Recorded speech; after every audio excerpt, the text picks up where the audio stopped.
পিপীলিকার পাখা গজায় মরিবার তরে। এই কথাটি আজ সত্যি বলে প্রমাণিত হলো। যখন একটা পিঁপড়ের দুপাশ দিয়ে পাখা গজায় তখন তার মৃত্যু অনিবার্য, মানে তার মৃত্যু খুব কাছে। তখন তারা ওই পোকায় পরিণত হয়। বা আজ বৃষ্টি হচ্ছে, বাতাসে অনেক উই পোকা মাটি থেকে উড়ে উপরে উঠছে বাঁচার জন্য, কিন্তু ওই যে পিপীলিকার পাখা গজায় মরিবার তরে, পাখিগুলো তাদেরকে ধরে ধরে নিয়ে খেয়ে নিচ্ছে, অর্থাৎ তাদের শেষ রক্ষা আর হলো না।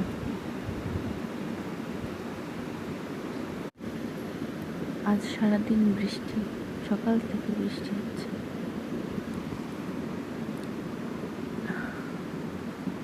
অনেক বৃষ্টি হচ্ছে, তো দিনটা খুবই ভালো কাটছে বৃষ্টির মধ্যে। আর এমন দৃশ্য চোখের সামনে দেখে ভালো লাগছে। তোমাদের কেমন লাগছে কমেন্ট করে জানিও। আর আমার ভিডিওটা ভালো লাগলে প্লিজ সাবস্ক্রাইব করে দিও। ধন্যবাদ সবাই। পিপীলিকা তাদের শেষ পরিণতি এভাবেই।